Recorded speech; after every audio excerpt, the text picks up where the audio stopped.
አቶ ደረጀ ለአመታት ሲያስብ የነበረው የዳጣ የልደት ጊዜ ደረሰ። በልደቷ ሰዓት ትልቅ ሰፕራይዝ እንዳላትና እንዲሁም ደግሞ ስትጠብቅ የነበረችው የእናቷን ለማስተዋወቅ አስቦ ነበር። ነገር ግን ያ ሁሉ ነገር ወደ ሀዘን ዞረ። ወይዘሮ ማርታ አቶ ደረጀን በጣም ትከታተለው ነበር። እንዲሁም ስንት አመቷ ነው ስትለው 21 አመት መሆኗን ነገራት። እንዴት አንተ ልታውቅ ቻልክ አመቷን? እኔ ምንም የማውቀው ነገር የለም ስለ ዳታ፣ ሁሉንም ነገር ግን አንተ ታውቃለህ። በነገራችን ላይ እኔ ምን እንደሆንኩ አላውቅም እንጂ በጣም ፈዝዣለሁኝ። ብዙ ነገሮችን አስረድታኝ ነበር። እኔ ግን የቢን ልጅን ልሰማት አልቻልኩም። ከአንተ ውጭ ሰው ለራሱ ማመን ትቻለሁ አለች። ሰላም ውድና የተከበራችሁ የቻናል ቤተሰቦች እንዴት ናችሁ? ደህና ናችሁ ወይ? ለዚህ ለቻናል አዲስ ሆናችሁ ሰብስክራይብ እያደረጋችሁ ቤተሰብ ሆኑ።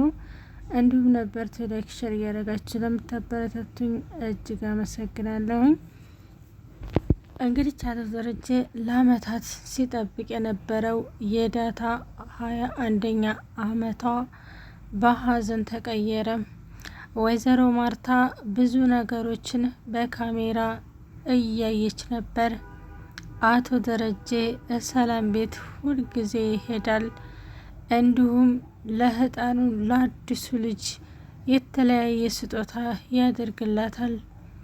ለዳጣም ብዙ ነገሮችን ሲነግራት ወይዘሮ ማርታ ትከታተለው ነበር። ወይዘሮ ማርታ እኔ ግን መሆን ነው፣ ምክንያቱም ብዙ ሰዎች ትክክለኛ መንገድ እንዳልሄድኩኝ ይነግሩኛል። ነገር ግን እኔ ታውር ያለሁኝ ለምን ነው ግን እንደዚህ የሆንኩት ብላ እራሷን ትጠይቃለች። አሁን ላይ ወይዘሮ ማርታ ብዙ ነገሮችን ግልጥ ሆኑላት። አቶ ደረጀ ከአሁን ወዲያ ምንም አይነት ድብቅ ሊኖር አይችልም። ሁሉን ነገር አፍረጥርጬ እነግራችኋለሁ። እስከ ዛሬ ድረስ እናንተን ለማሳደግ እውነቱን ደብቄ ኖሬያለሁ። አሁን ላይ ግን የደበኳትን ሁሉ ብናገር ራሱ እናንተ ትልቅ ናችሁ፣ ተገዳድፋችሁ እንድታርጉ እፈልጋለሁኝ። ለኔ ምንም አይነት ችግር የለም፣ ምክንያቱም የሰራሁት ስራ ትክክል ካይሆን ሙሉ በሙሉ ስተት ነው። ነገር ግን ስተትም ቢሆንም ደግሞ አሁን ላይ እናንተ በጣም ትላልቅ ናችሁ። የቢለ ራሱ አሁን በጣም ጥሩ ልጅና አስተዋይ ይሆናለች። ይሄንን ሰሞ ለዳጣ ያላት አቆራቆር እህቷ መሆኑን ታወቀ ጀምሮ ለዳጣ ያላት አመለካከት በጣም ተቀይሯል። እናም ደግሞ እኔ አንድ ነገር ቢሆን እንኳ እናንተ ተገዳድፋችሁ እንድታርጉልኝ ቃል ግቢልኝ አላት። ዳጣም አባዬ እንደዚህ አትጨነቅ፣ ይሄ ነገር እንደዚህ የሚያስጨንቅ ከሆነ እኮ እኔ ተዋለሁኝ። እኔ አንተ እንድትጨነቅም ምንም ሆነ እንድትል አልፈልግም። ነገር ግን እናቴ ማወቅ የፈለኩበት ትልቅ ምክንያት አለኝ። እኔ ጎዳና ላይ ሳድግ በጣም ብዙ ነገሮችን አሳልፌያለሁ። ሰው ግን ጎዳና እንዳደግኩኝ ሌባ፣ የሆነ ሴትና አዳሪ ብሎ ነው የሚያስበኝ። እኔ ግን ከሰው እንኳ ብሰርቅ እንኳ ተራበኝ ውሃና ማይ ነበር።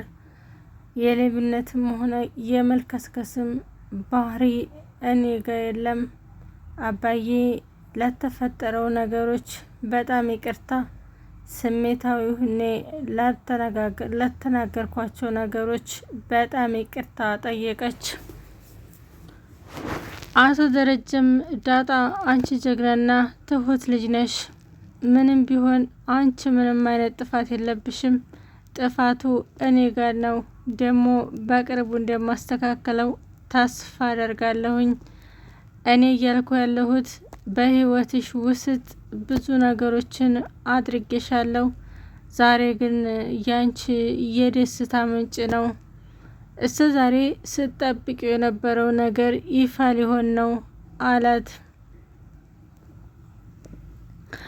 አቢጌል ግን ለዳጣ እኒህን ያህል መስዋዕት የምትከፍለው ለምንድን ነው በማለት ወይዘሮ ማርታ ጥያቄ ገባች። አሁን ላይ በጣም ተመጥፎ ነገሮች ሰዎች ወደ እሷ ሲወርዱ እንዲሁም ደግሞ አብሮ በመዋል ብዙ ነገሮችን እያሳለፉ ይገኛሉ። ነገር ግን ለምንድን ነው እኔ ጋ እንደዚህ የሚበረታው? የእኛ ተመልካቾች እኮ እኛን የሚወዱንና የሚያፈቅሩን ከሆነ ሌላ ሰው ጋራ አይጨምሩም በማለት ተናገረች። ወይዘሮ ማርታ ታሁን ወደ እንዳላለው ነገሮች ሁሉ እኔ አውቄያለሁኝ። እስከ ዛሬ ስንት አመታት ሙሉ ስትደብቀኝ የነበረውን ነገር በጣም ይቅርታ። ይሄን ስልህ ግን ልጅ ጠልቼ አይደለም። ልጅ ምንም ቢሆን አልጠላም። በሰራሹ ነገር ግን ካንቺ ለመሸሽ ፍቃደኛ ነኝ አለ። አቶ ደረጀ አሁን ላይ እያሳሰበው ያለው የዳጣ እናቷን ለማወቅና እንዲሁም ደግሞ 1 አመት እንኳን ሙሉ አክብራ 21 አመት ሙሉ ልደቷ ተከብሮላት እንደዚህ ለብሳ አይታ ስለማታቅ ሰብራይዝ ለማድረግ ፈልጌ ነበር።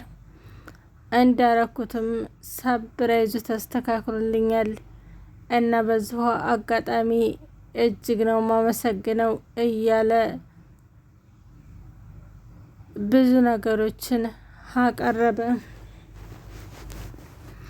አቢጌል ለምንድን ነው ግን እንደዚህ ያላደረገችው? አሁን ላይ አቢጌል ግን እንዴት ዳጣን ልወዳች ቻለች የሚለው ነገር የሁላቸውም ጥያቄ ነው።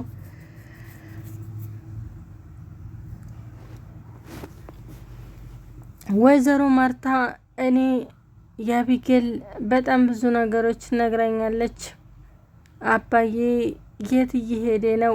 የት እያደረ ነው? እንዴት ነው አንድ ባለት ደርሰው ብቻውን የሚያድረው? እስማየው ማላበይው እያለች በጣም ነግራኝ ነበር። እኔ ግን ሰውን ስቀርብ ምንም ነገር ሆኖ ስለማይመስለኝ ዶክተር የሰጠኝ ነገር እነሆ ነው። እኔ ግን ብዙውን አልጠቀመውም በማለት ተነሳች። ወይዘሮ ማርታም አሁን ላይ ሁሉንም ነገር ስለገባት እስካሁን ድረስ እዚህ የምጨመላለቀው ለምንድን ነው? ነገሮችን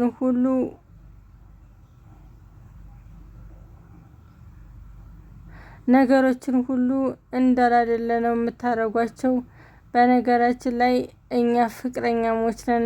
ካሁን ወደ አንድ ላይ እንደምንመጣላችሁ ተስፋ እናደርጋለን በማለት መልእክቷን አስተላልፋለች። ዳጣ እስከ ዛሬ ድረስ ሲደበቅ የነበረው ነገር ዛሬ ላይ ይፋ ሊወጣ ነው በማለት በጣም ደስ ብሏታል። እንዲሁም አባቷን እራት ለጋብዝህ አባዬ፣ ብቻ ወጭ ካንተ እኔ ብቻ ይዤ ልሂድ በማለት ዘና ፈታ እያረገችው ነበረ። በህይወታችሁ ውስጥ እኔ ትልቅ ነገሮች ቸግሮኛ ቃል አሁን ላይ ደግሞ ምንም ነገር የሚቸግረኝ ነገር የለም። ወይዘሮ ማርታ እህቴን እኔ ለምንድን ነው ያባረርኳት? እህቴ እኮ ለእኔ ብላ ይሆናል እንደዚህ ያደረገችው በማለት በጣም አለቀሰች። ማዲም ወዳውኑ ይሄን ከማለቷ ትንሽ ገደም እንዳለች ካቻለች አቢጌል አሁን ላይ ዳግምን እንደፈለገችውና የራሷ እንደማረግ በጣም ብዙ ነገሮችን ጥራለች። በዛ ላይ ነገሮች ሁሉ ታስተካከሏት ሲቀሩ ወደ ስራ ተመልሳለች።